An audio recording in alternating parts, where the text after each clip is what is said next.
Assalamualaikum warahmatullahi wabarakatuh. Kami dari kelompok 9 akan menjelaskan materi tentang tipe-tipe kepemimpinan. Saya Ahmad Faryamidi, NPM 195.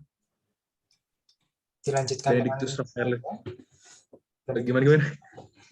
Oke, saya dilanjutkan dengan saya, Benedictus Rafael Lesmana, dengan NPM 2008101091. Dilanjutkan dengan teman saya.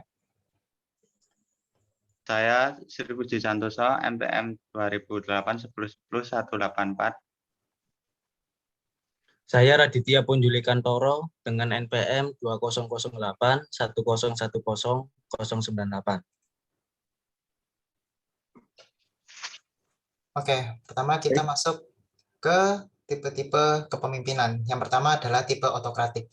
Tipe otokratik sendiri adalah tipe kepemimpinan yang menitikberatkan kepada diri sendiri. Nah, seorang pemimpin yang otokratik akan menerjemahkan disiplin kerja yang tinggi sebagai bentuk kesetiaan bawahannya kepadanya. Dalam pengambilan keputusan, biasanya cenderung tidak meminta masukan dari anggotanya. Pemimpin jenis ini memiliki ambisi yang kuat dan selalu mengharapkan pekerjaan yang cepat dan tanggap dari anggotanya. Jadi kalau bisa kita anggapkan bahwa tipe otokratik ini adalah tipe yang dia itu segala sesuatu itu bisa dikerjakan sendiri gitu. Nah, kurang lebih seperti itulah kalau untuk tipe otokratik. Selanjutnya adalah tipe paternalistik. Nah, tipe paternalistik ini memiliki sifat melindungi dan layak dijadikan sebagai tempat bertanya dan untuk memperoleh petunjuk. Nah, jadi pemimpin tipe ini biasanya memiliki sifat yang berlebihan saat ingin melindungi bawahannya dan sering bersifat serba tahu gitu. Terus kemudian tipe pemimpin ini memiliki sikap yang tegas dalam pengambilan keputusan.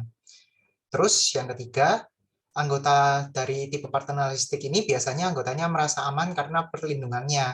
Namun tidak adanya proses pengembangan diri pada anggota karena muncul suatu ketergantungan gitu. Jadi tipe paternalistik ini adalah jika boleh saya katakan adalah dia itu seperti orang tua gitu, di mana dia itu ingin selalu menuntun dan membimbingkan bawahannya, tipe pemimpin yang seperti itu. Jadi dia ingin selalu menuntun, melindungi dari anggota-anggotanya, sehingga sedikit kemungkinan untuk anggotanya ini memiliki ruang untuk berkembang. Kurang lebih seperti itu untuk tipe paternalistik. Selanjutnya akan dijelaskan oleh teman saya.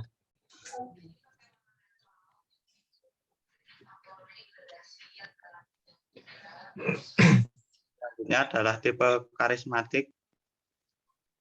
Tipe karismatik memiliki daya tarik yang begitu besar, sehingga tanpa diminta akan diberi penghormatan anggotanya. Hal yang diyakini adalah karena mempunyai kepribadian yang baik serta mendapat karunia dari Sang Maha Pencipta.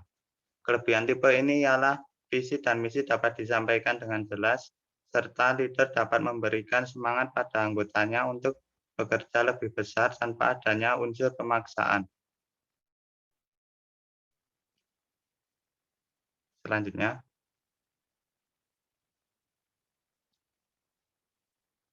tipe demokratik. Tipe kepemimpinan demokratik merupakan tipe pemimpin yang mau mendengarkan pendapat dan masukan dari bawahannya, serta merupakan tipe pemimpin yang mempertimbangkan musyawarah dalam menetapkan suatu kebijakan kepada bawahannya. Tipe kepemimpinan ini tidak berarti membuat pemimpin tidak membuat keputusan, tetapi membuat mereka memahami terlebih dahulu apa yang menjadi sasaran organisasi, sehingga mereka dapat menggunakan pengetahuan anggotanya.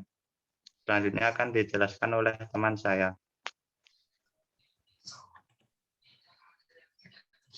Di sini saya akan menjelaskan tipe kepemimpinan laissez-faire. Laissez-faire itu merupakan tipe kepemimpinan dengan kendali bebas. Akan tetapi, bukan berarti tidak ada sama sekali pemimpin. Tipe kepemimpinan ini membebaskan bawahannya untuk bekerja selama tujuan bersama dapat dicapai. Tipe kepemimpinan ini dikategorikan sebagai tipe kepemimpinan pasif, karena tidak peduli dengan bagaimana organisasi akan berjalan. Selanjutnya ada tipe militeristis. Nah, tipe kepemimpinan militeristis adalah tipe kepemimpinan yang dalam menggerakkan bawahannya, perintah mencapai tujuan digunakan sebagai alat utama. Sangat suka menggunakan pangkat dan jabatan dalam menggerakkan bawahan.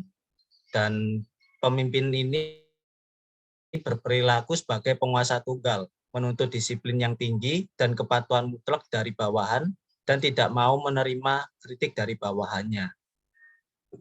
Nah, pemimpin ini memiliki sifat-sifat seperti ini. Yang pertama, dalam menggerakkan bawahannya, perintah mencapai tujuan digunakan sebagai alat utama. Nah, tadi sudah dijelaskan. Dan yang kedua, sangat suka menggunakan pangkat dan jabatannya dalam menggerakkan bawahan.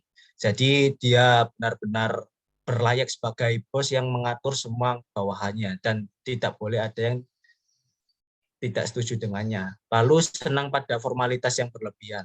Karena merasa tingkatnya yang tinggi, derajatnya yang tinggi, maka dia suka untuk bawah-bawahannya itu berperilaku formalitas terhadapnya. Lalu menuntut disiplin yang tinggi dan kepatuhan mutlak dari bawahan. Dia tidak menerima kritik dan tidak mau menerima bantahan atau menerima perintah dari siapapun. Maka itu bawahannya harus mutlak untuk patuh kepadanya dan bertindak sesuai apa yang dia mau. Lalu yang terakhir, tidak mau menerima kritik dari bawahan. Nah, ini tadi yang dijelaskan yang di sifat pemimpin militeristis ini.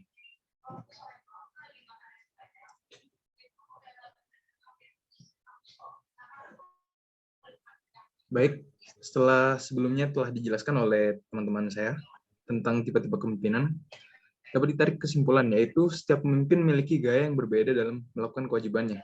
Akan tetapi, terdapat kesamaan dalam setiap pemimpin yang ada. Berdasarkan tugasnya, terbagi menjadi 5, yaitu konselor. Konselor, apa itu konselor?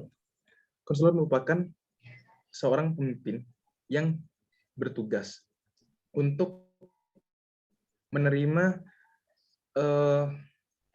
masalah-masalah dari para bawahannya. Jadi, seorang pemimpin harus bisa memberikan suatu saran atau arahan atas permasalahan dari bawahannya. Yang kedua yaitu instruktur. Jadi, seorang pemimpin harus bisa mengarahkan para bawahannya ke jalan yang tepat, ke jalan yang mengarahkan mereka menjadi seorang yang lebih baik. Lalu ketiga, memimpin rapat. Jadi setiap ada pertemuan, seorang pemimpin haruslah bersedia atau sanggup untuk memimpin pertemuan tersebut. Yang keempat, mengambil keputusan. Seorang pemimpin haruslah mampu dan bisa mengambil keputusan atas hasil rapat yang telah dilakukan. Yang kelima, mendelegasikan kewenangan. Mendelegasikan kewenangan di sini bermaksud kepada semua tugas tidak hanya berada di tangan pemimpin. Pemimpin haruslah mampu membagi tugasnya kepada anak buahnya. Selanjutnya.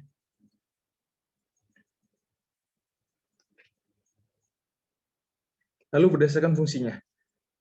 Terdapat 5 fungsi, yaitu pengatur. Apa itu pengatur? Seorang pemimpin haruslah mampu mengatur pekerjaan, apa yang harus dikerjakan, dan apa yang harus dilakukan. Yaitu yang kedua, pelindung. Seorang pemimpin haruslah mampu mengayomi para bawahannya, membuat mereka merasa aman.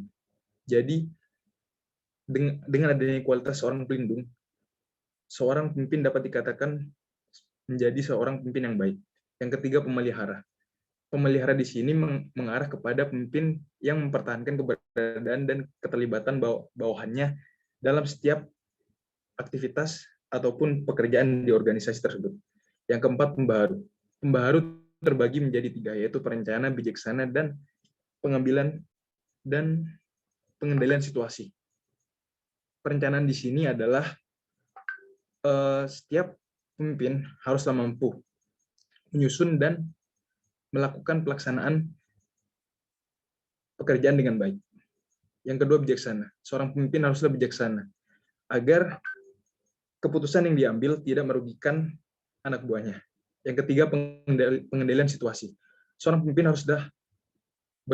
haruslah dalam keadaan yang tenang agar bisa mengamati situasi dan mengambil tindakan yang tepat.